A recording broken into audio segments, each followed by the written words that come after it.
Très heureux de vous avoir très nombreux, vous qui nous suivez partout à travers le monde grâce à notre chaîne YouTube Entrepreneuriat Mag. Bienvenue à votre magazine Entrepreneuriat. Très chers entrepreneurs, nous allons parler aujourd'hui pour ce nouveau numéro exclusivement pour un atelier de 72 heures tenu à Kinshasa du 29 au 31 juillet dernier à l'hôtel Béatrice. Un atelier basé sur l'entrepreneuriat dans le secteur des infrastructures et travaux publics qui a réuni à son sein des ingénieurs aux grands travaux publics, mais aussi les architectes dans le monde architectural en République démocratique du Congo. Vous suivrez le mot d'ouverture, mais aussi le mot de fermeture de cet atelier qui a réuni une plateforme des hommes et des femmes congolais qui ont donné le meilleur d'eux-mêmes pour la reconstruction de notre pays. Suivez dans ces reportages et nous allons revenir.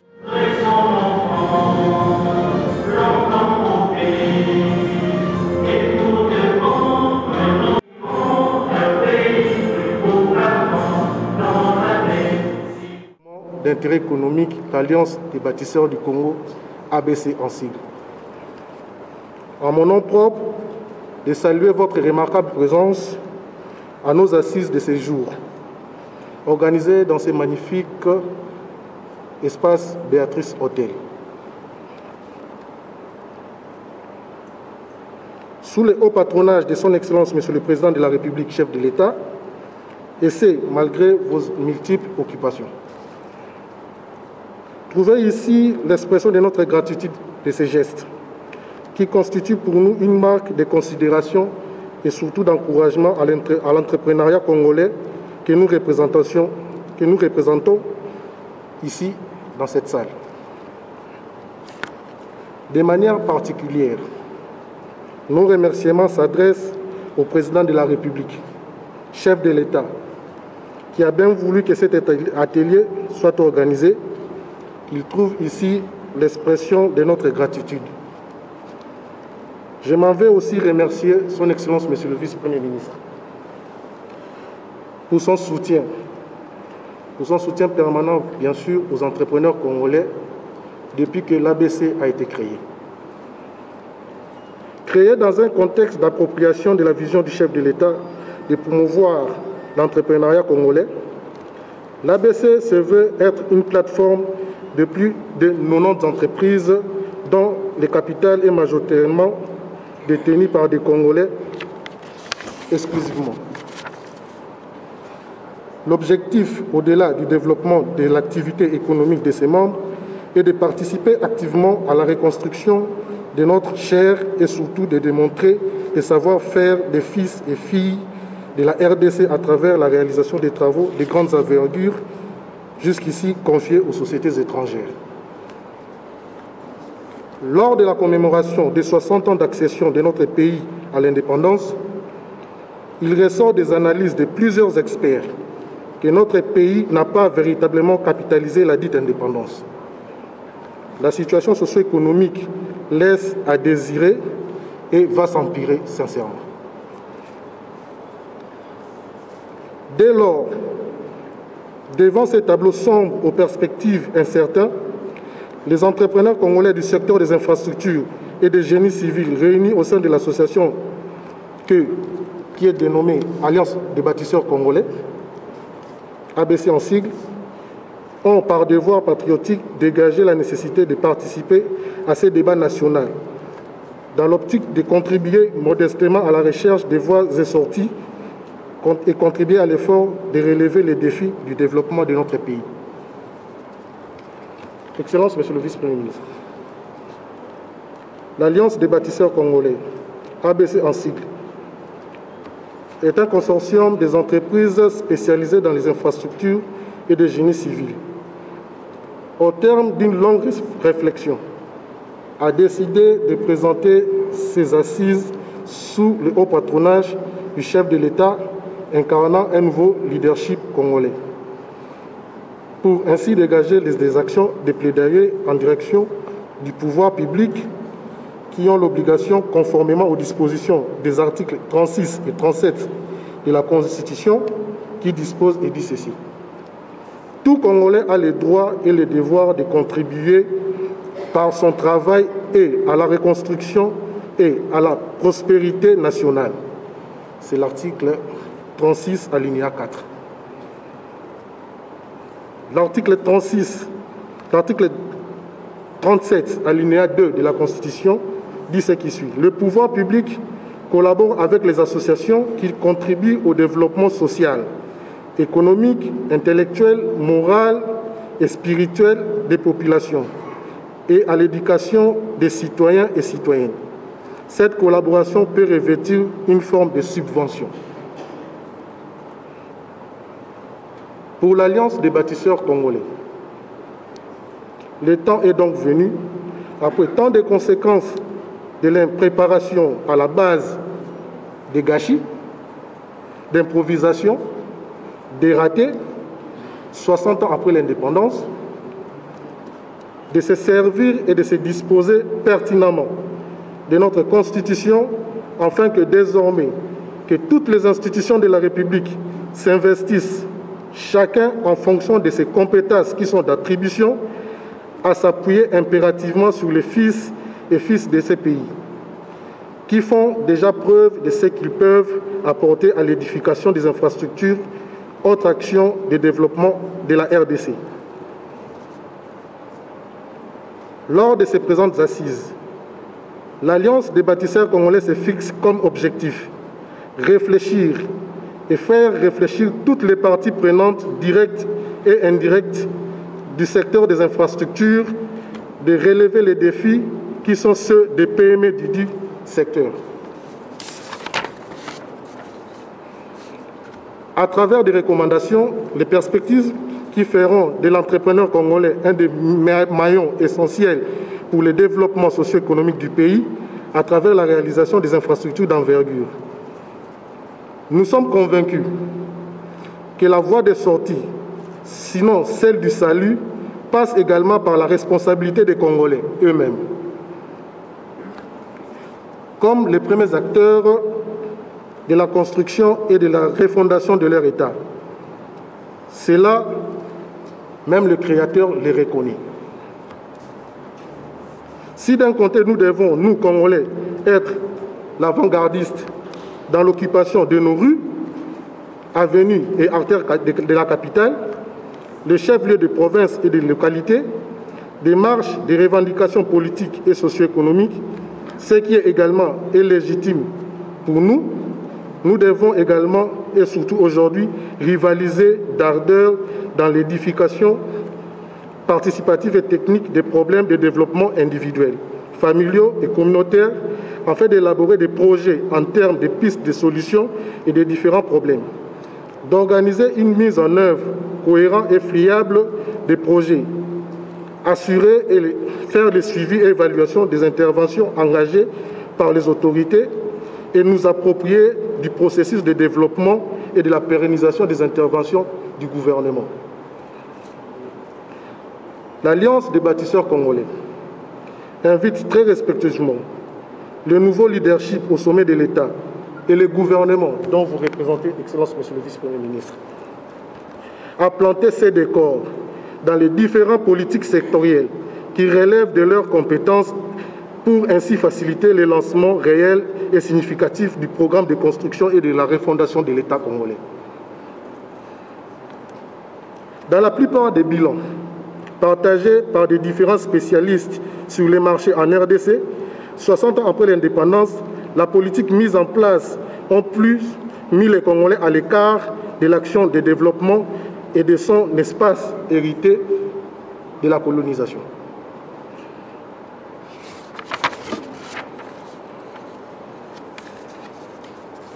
Cette politique, 60 ans après, spécialement dans les domaines de la réalisation des travaux d'envergure, a démontré ses limites et contribué inconsciemment à la baisse du PIB, tant les expatriés qui réalisent les marchés transfèrent l'argent gagné au Congo vers leur pays d'origine, privant l'économie nationale de la circulation d'une masse de devises étrangères nécessairement pour équilibrer les cadres macroéconomiques.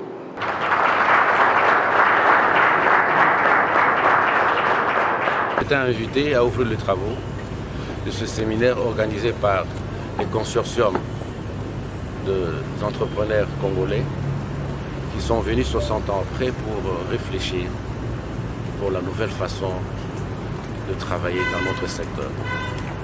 C'est une initiative louable. Je les ai rencontrés plusieurs fois dans mon bureau. Ils sont venus, je leur ai prodigué des conseils, mais je crois que maintenant ils devaient finaliser pour enfin nous présenter un document. C'est vrai, vous avez raison, mais l'État a prévu plusieurs compartiments dans son fonctionnement. Lorsqu'on dit que le marché public doit répondre à certaines exigences, cela ne relève pas tout simplement de la volonté d'un ministre. Il y a des procédures qui demandent à ce qu'on puisse gagner un marché. C'est vrai que vous n'allez pas souscrire ensemble avec des personnes, pas qui ont la plus forte capacité financière que vous, je ne parle pas de ça, mais être au moins dans les normes, dans les critères pour être retenu. J'ai entendu ce qu'ils ont dit. C'est vrai que les entreprises qui ont existé avant ont peut-être une facilité, ils ont des noms assis, ils ont un carnet d'adresse. Bon, je ne voulais pas parler de carnet d'adresse, ils ont plutôt une expérience, ils ont une capacité financière, ils ont le matériel, parce que nous parlons dans le domaine des infrastructures. Mais nous allons essayer aussi de faire booster notre entrepreneur congolais pour ne pas rester toujours dépendant de l'extérieur. Merci pour la parole. Je crois que l'organisation de cet atelier aujourd'hui a un caractère très particulier. Pour la première fois, il vient de naître un consortium des entrepreneurs congolais. Nous allons réfléchir pendant 3 jours sur un thème principal qui est 60 ans après l'indépendance, défis et perspectives pour l'entrepreneuriat local. Tel que son Excellence, Monsieur le Vice-Premier ministre l'a dit, à un certain moment, nous les entrepreneurs congolais, nous nous sentons laissés par le pouvoir en place. Nous sommes vraiment trop négligés, si je peux le dire, excusez-moi pour le terme. Plusieurs des marchés qui sont attribués ici en République démocratique du Congo, c'est plus pour les étrangers. Les marchés publics ne nous permettent pas, nous les entrepreneurs, de pouvoir concourir à un certain marché. Mais les contribuables congolais, c'est nous qui payons les impôts. C'est nous qui payons les fiscs. Quand vous attendez maintenant que nous repayons encore les impôts, on les paye comment si nous n'avons pas des marchés, si nous n'avons pas des travaux? Donc on doit se regarder en face entre nous et les dirigeants, réfléchir ensemble quelles sont les pistes de solutions qu'on devait trouver et puis évoluer. Ça ne sert à rien que nous créons des entreprises, que nous embauchons des gens et nous sommes incapables de leur payer. Aujourd'hui, toutes les universités nous fournissent chaque année plusieurs ingénieurs, plusieurs topographes, mais qui n'ont pas d'emploi. Pourquoi nous-mêmes, les entrepreneurs congolais, nous sommes incapables de les embaucher? De deux, par rapport à nos banques, ils ne nous accompagnent pas. Il y a trop de conditions s'il s'agit d'un entrepreneur congolais qui doit demander de certaines facilités. Pendant cet atelier, nous allons réfléchir aussi avec les banques pour voir quelle approche faire afin qu'on ait toutes ces facilités.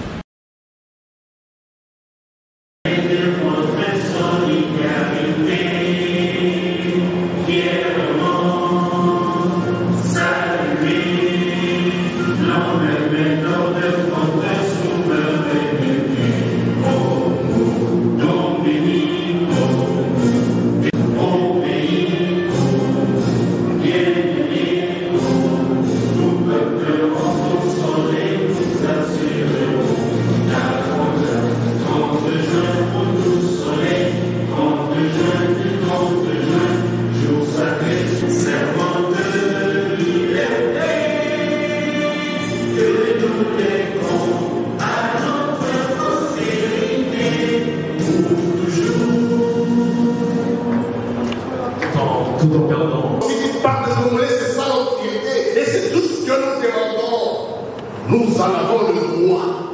Nous en avons le droit et nous exigeons. Je suis désolé. On le prendra tel qu'on le prendra. Je n'aurai jamais ma langue en bouche pour dire que je suis congolais, je suis entrepreneur et que je mérite de construire et de bâtir dans mon pays. Pour financer mon business, donc du coup, je ne suis pas allée trouver les banques. Je me suis autofinancée tout seul. J'ai créé ma société et j'ai commencé à mettre en vente des maisons individuellement, des maisons, vous venez, vous achetez et puis vous avez votre clé, vous pouvez habiter le même jour. Alors, au départ, lorsque j'ai commencé mon business, l'idée était que je vais faire des petites maisons très bien faites pour les vendre à des cadres d'entreprise, puisque vous avez remarqué quelque chose là, tout le monde vient travailler à qui le matin, du moins toutes les personnes qui sont dans les bureaux, les sociétés. Et puis, dans 100 ans, c'est ça, je ne serai plus en vie. Qu'est-ce que je vais léguer à mes enfants, moi? Ah ben oui, il parlait français, il passait tout son temps à des discours et maintenant il est parti, c'est ça. Entrepreneur n'a rien à léguer, mais il faudrait qu'on le laisse au moins de bâtir. Je dis, mais monsieur le ministre, ce moment-là, je venais de quitter les fonctions d'État. Mais j'ai toujours entendu parler de votre pays. J'ai toujours cherché comment venir là-bas, mais je n'ai jamais eu l'opportunité. Vous me donnez l'opportunité de venir investir dans votre pays. Allez dire à votre chef de l'État que je vais venir investir. C'était un projet de 500 millions de dollars. On devait ériger le premier mall le plus important en Afrique centrale et un hôtel 5 étoiles derrière le terrain qui est sur le terrain qui est derrière l'office de route. C'était un terrain de l'office de route d'ailleurs. Mais pourquoi nous avons gelé les blancs? Parce que la gouvernance, les politiciens ont cru que j'avais 500 millions de dollars dans une mallette que j'amenais avec moi pour pouvoir réaliser ça. Ils oubliaient qu'il y avait toute une ingénierie financière à mettre en place. Toute une ingénierie financière. Voilà, le résultat est là. Nous avons un éléphant blanc qui n'est pas terminé parce que les gens n'ont pas compris comment ça s'est fait. Donc, j'insiste. Le palais de la nation, toutes les étanchéités du palais de la nation ont été exécutées par MK Étanchéité. La cité de l'OUA, toute l'étanchéité de la cité de l'OUA a été exécutée par la société MK Étanchéité. Tout le siège de la Banque centrale du Congo, son étanchéité ont été exécutés par la société MK Étanchéité. Si ça ne le dérange pas, nous invitons le DG Max Moké à bien vouloir venir par devant ici, s'il vous plaît.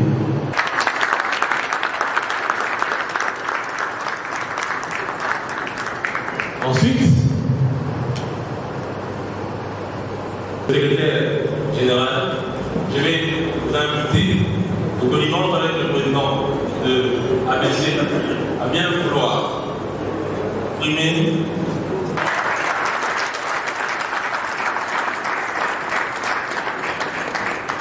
Voilà. Si on peut augmenter pour moi les séances de photos. Ça semble être peu de choses, mais ce n'est pas rien.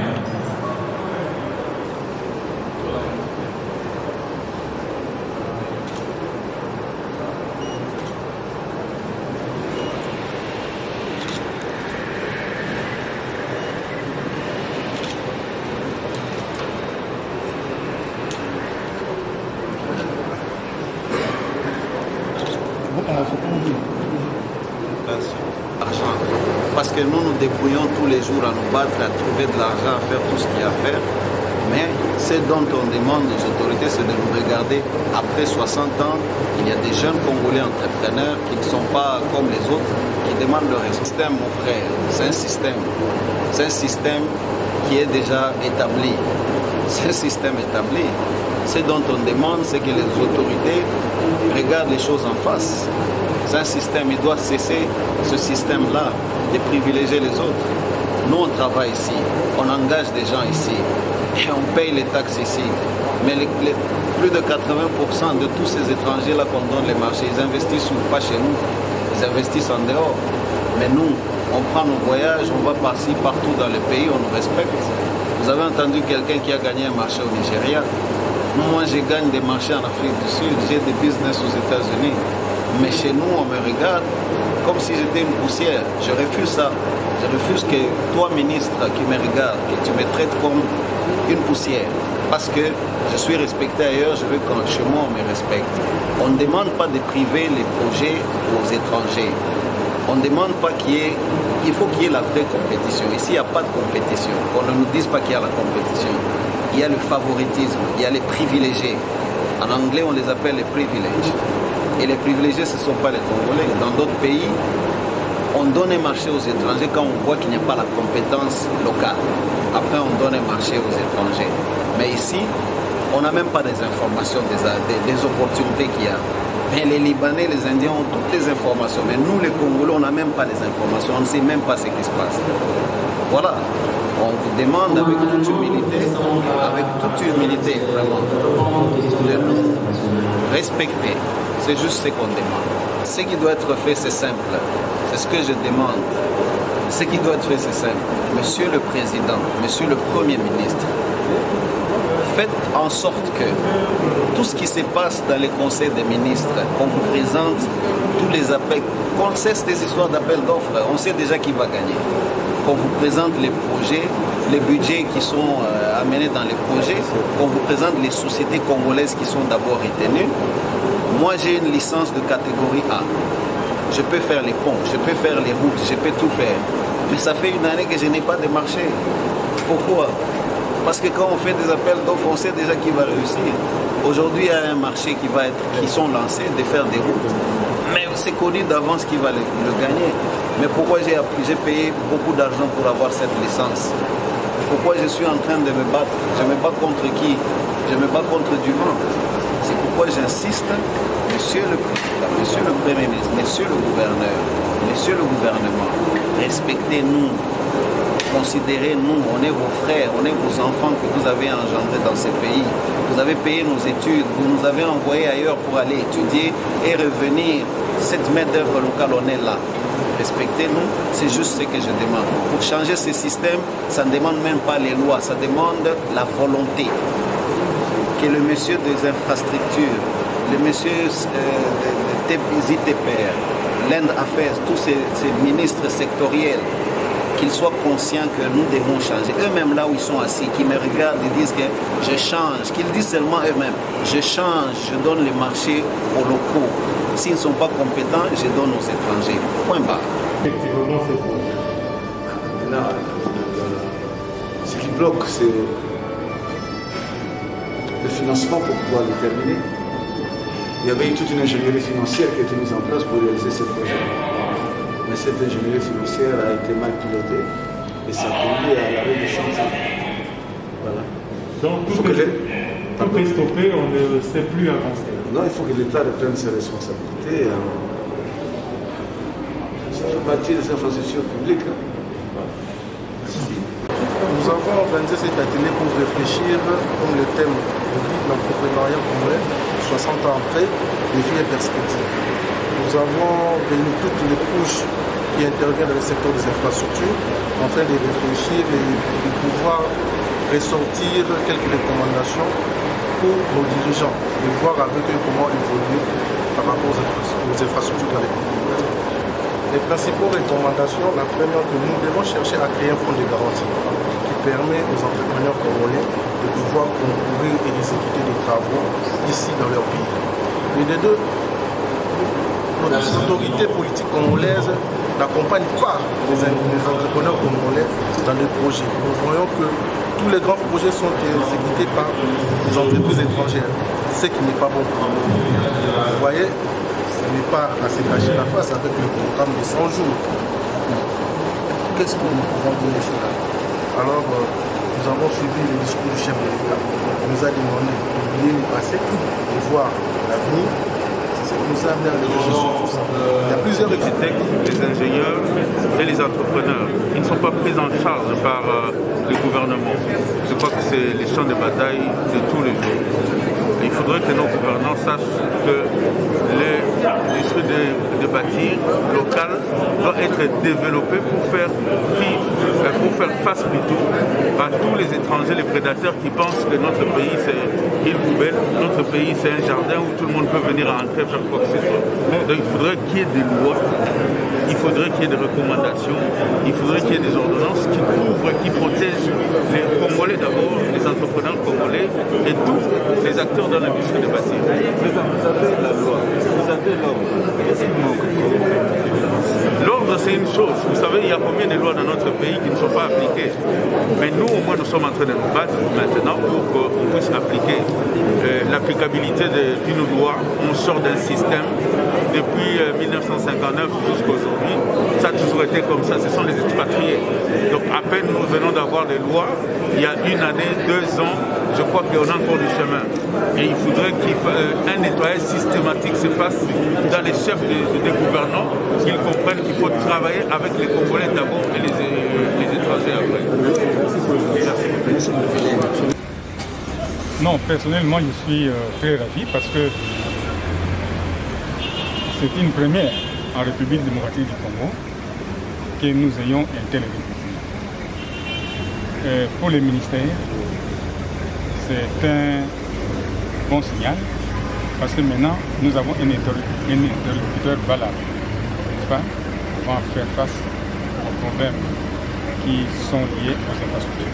Son Excellence, Monsieur le Vice-Premier ministre des Infrastructures et des Travaux publics, est prêt, et d'ailleurs, c'est lui qui sponsorise l'Alliance des bâtisseurs du Congo.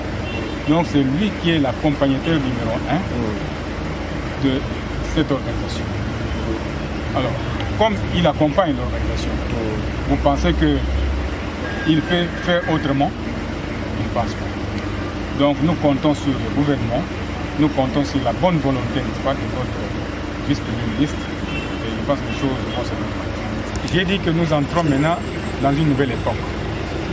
Une époque où cette organisation n'existe, dans l'ancienne époque, cette organisation n'existait pas, et maintenant que nous avons cette organisation, pourquoi ne pas faire confiance aux entrepreneurs congolais?